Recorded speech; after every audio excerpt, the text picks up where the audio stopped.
যুবক, দুনিয়ার বড়াই করো না।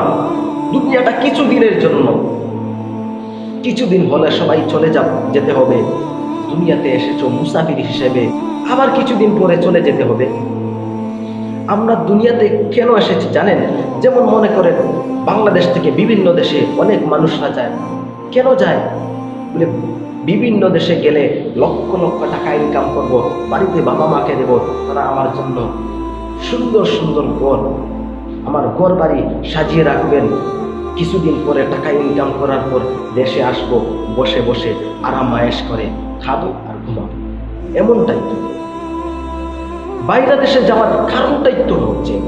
ঠিক তেমনই ভাবে আল্লাহ পাক রব্বুল আলামিন আমাদেরকে পৃথিবীতে এমনই ভাবে পাঠাইছে। পৃথিবীতে তুমি লক্ষ লক্ষ টাকা কামাই করো, সেই টাকাগুলো আখিরাতের টাকা, দুনিয়ার কোনো টাকা না। আখিরাতের জন্য টাকা কামাই করো। ওইখানে যদি তুমি লক্ষ লক্ষ টাকা কামাই করতে পারো, আখিরাতে তুমি ভালো ভালো বালাখানায় বসবেন, ভালো ভালো বালাখানায় থাকবেন, ভালো ভালো পোশাক পরবেন, তোমার ঘর বাড়ি ভালো ভালো থাকবে, সোনার দিয়ে থাকবে। কি আরামায়েশ করবেন। তাই যুবক, পৃথিবীটা কিছুদিনের জন্য, এই দিনগুলো থাকবে না।